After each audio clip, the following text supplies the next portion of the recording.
जी नाजरीन, welcome back from the break. Doctor Nusrat Ali orthopaedic surgeon हमारे साथ बैठे हैं। हम बात कर रहे हैं घुटनों की बीमारियों के ऊपर फिलहाल और बहुत सारी बीमारियों के ऊपर, मगर अभी आपको ये बताने जा रहे हैं कि आखिर आप अपने घुटनों की हिफाजत कैसे कर सकते हैं कि ये मसला हो ही ना। जी डॉक्टर साहब। जी, मैं गुजारिश कर रहा था कि घुटनों को बचपन से ही इस तरह इस्तेमाल करना शुरू करें और सारे जोड़ों को कि उनके ऊपर अनड्यू स्ट्रेस ना पड़े। सही। जो गेम खेलें उससे पहले वार्म अप होके खेलें। सही। वेट लिफ्टिंग करें उससे पहले वार्म अप होके करें। बहुत इंपॉर्टेंट है। सीढ़ियाँ चढ़नी है तो रेलिंग पकड़ के चढ़ें। वो अनटूवर्ड जो एक्टिविटी है वो करने की ज़िंदगी में कभी कोशिश ना करें। सही। और जो ख़वातीन हैं, जो बच्चियां हैं, वो अपनी ज़िंदगी में, जवानी में, स्कूल कॉलेज लाइफ में दूध, दही और लस्सी और ऐसी चीज़ों का इस्तेमाल ज़्यादा करें जो कि उनकी हड्डियों को मजबूत रखे, क्योंकि हड्डी घुटनों यस और कोला से बिल्कुल एतराज़ इन ये कैल्शियम को ऐसे खींच लेती हैं। डॉक्टर साहब, एक अजीब सी बात है कि मैं घर गई इफ्तारी पे, उन्होंने इफ्तारी कोला से की। जी बिल्कुल, ये इंतहाई बीमारी है हमारे मुल्क में अनफॉर्चुनेटली। तो मैं तो अपने घर में, अपने दोस्तों में, रिश्तेदारों में ये करता रहता हूँ कि भाई ये इस अजाब से जान छुड़ाएं। क्योंकि ये कैल्शियम को आपकी डाइट में से बिल्कुल ऐसे चुन के खींच लेते हैं और उसके बाद आपकी हड्डियां बिल्कुल भुरभुरी हो जाती हैं और उसमें अच्छा, अनफॉर्चुनेटली डॉक्टर साहब, मैंने देखा है कि अगर किसी को स्मोकिंग छोड़ दो वो स्मोकिंग नहीं छोड़ेगा, किसी को अल्कोहल छोड़ दो वो अल्कोहल नहीं छोड़ता, किसी को कुछ भी गई, जब एकदम से कोई हार्ट अटैक या कोई ऐसा सीन आता है उस वक्त फिर इंसान ऐसे कोल्ड टर्की उस चीज को छोड़ देता है। तो बेहतर ये नहीं कि हम ये एहतियात जो है ये पहले कर लें, जैसे अभी आप कह रहे हैं। मैं गुजारिश करता हूँ, हम स्टूडेंट लाइफ में एक नारा लगाते थे, आपने भी केई से पढ़ा, मैं केई का 80 का ग्रेजुएट हूँ, ठीक है ना, गिरती हुई दीवारों को एक धक्का और दो। ठीक है। अब जब तक दीवार गिरती नहीं है या हिलती नहीं है तो पता लगता कि जैसे बड़ी खूबसूरत बिल्कुल सही खड़ी है।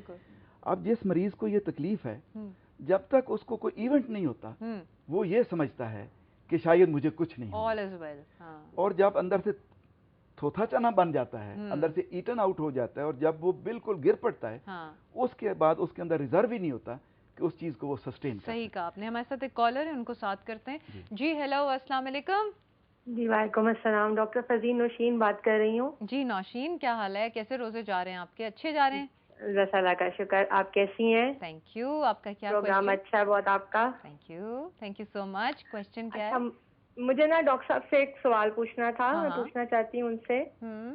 तो मैं ये पूछना था उनसे कि सुबह जब उठती हूँ ना तो उस वक्त मेरे हाथों में मतलब काफी पेन हो रहा होता है।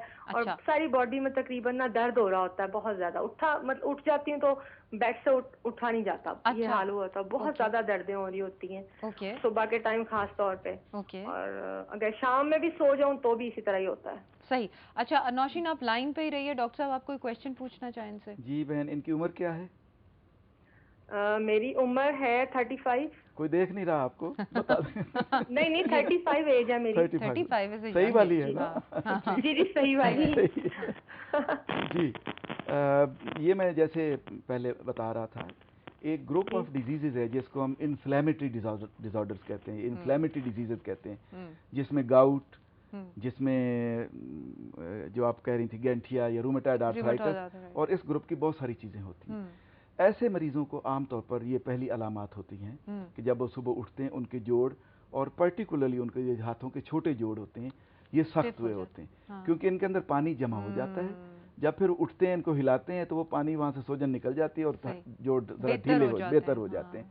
तो इस लिहाज से आप जल्द अज जल्द किसी मुस्तनद डॉक्टर को दिखा के, टेस्ट करवा के, और उसकी जो मेडिसिन है वो शुरू करें। और एक मैं यहाँ गुजारिश करूँ कि जो मेडिसिन इन डिजीजेस के लिए दी जाती हैं, खुदारा डॉक्टर की हिदायत को मिन तस्लीम करके उसके ऊपर अमल किया करें, क्योंकि इनको तोड़ तोड़ के इस्तेमाल करने से आपकी बीमारी खराब होती है और उसमें मसाइल पैदा होते हैं। यानी कि रेगुलर यूज और अपने डॉक्टर से रब्ता करें।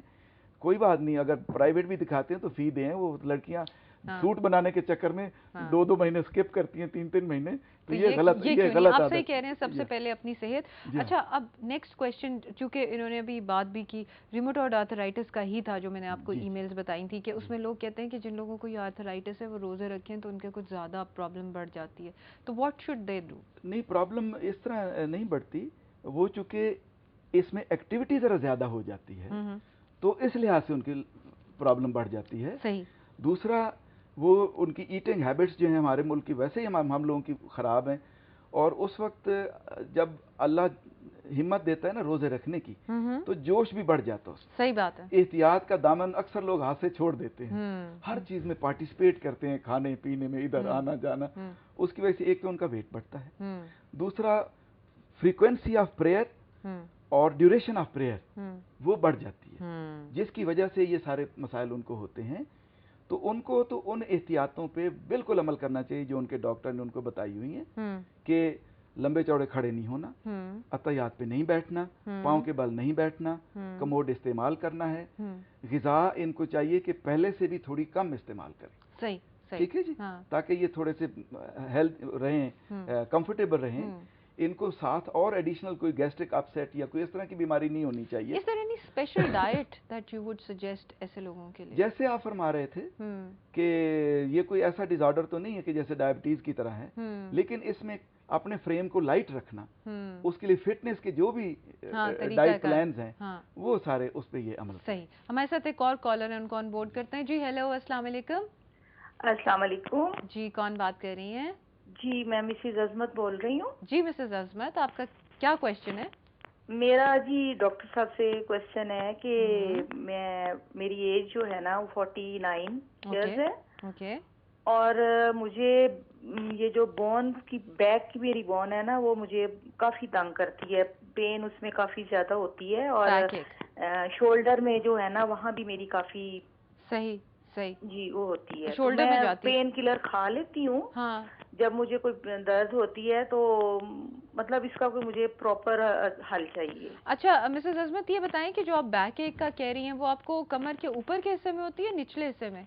मुझे कमर के ऊपर वाले में भी होती है और नीचे में भी होती है। और आपका वेट कितना? मेरे बच्चे जो है ना वो सेज़ेरियन हुए थे और मेरी बैक में इंजेक्शन लगा था, शायद मैं समझती हूँ कि उसकी वजह से ना होती हो। सही।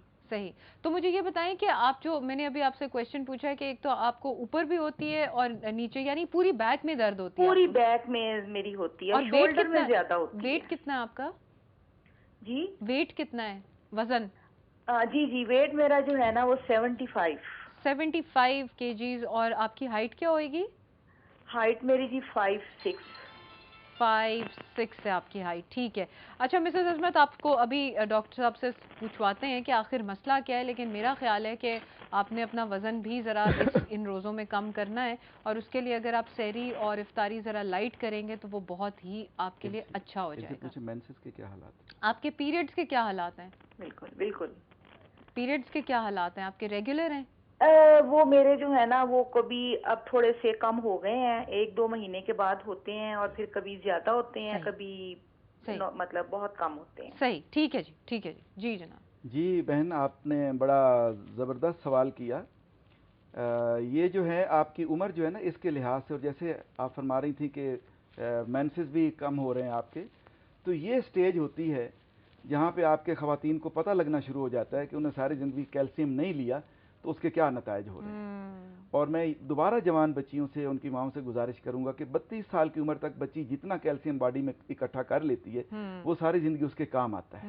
और अगर 32 साल की उम्र तक वो कैल्शियम का ज़ख़ीरा अपने अंदर नहीं करती तो उसको मेंसेस शुरू होने से पहले ही उसको ये जो ऑस्टियोपोरोसिस की अलामात जो हैं, ये आपकी हड्डियों में भुरभुरापन आ रहा है, आपकी हड्डियाँ कमज़ोर हो रही हैं, और उसकी वजह से आपको ये क्रैकलिंग फ्रैक्चर्स होते हैं, इनमें छोटी छोटी तारों से मिलकर हड्डियां बनी होती हैं, तो वो जो तारें जब टूटती हैं तो उससे इनको पेन होती है। इस उम्र में वैसे खवातीन के लिए एक और दर्द की वजह होती है कि पोस्चर इनका ठीक नहीं होता। कोई भी काम करेंगी, मतलब सोफे बैठ के टीवी देखेंगी तो स्लाउच करके देखेंगी, प्रॉपर पोस्चर नहीं लेती हैं, उसकी वजह से भी हो सकता है। और फिर तीसरी बात यह है कि कामों में मसरूफ रह के अपने आप को फटीग करती हैं और अपना प्रॉपर रेस्ट नहीं करती।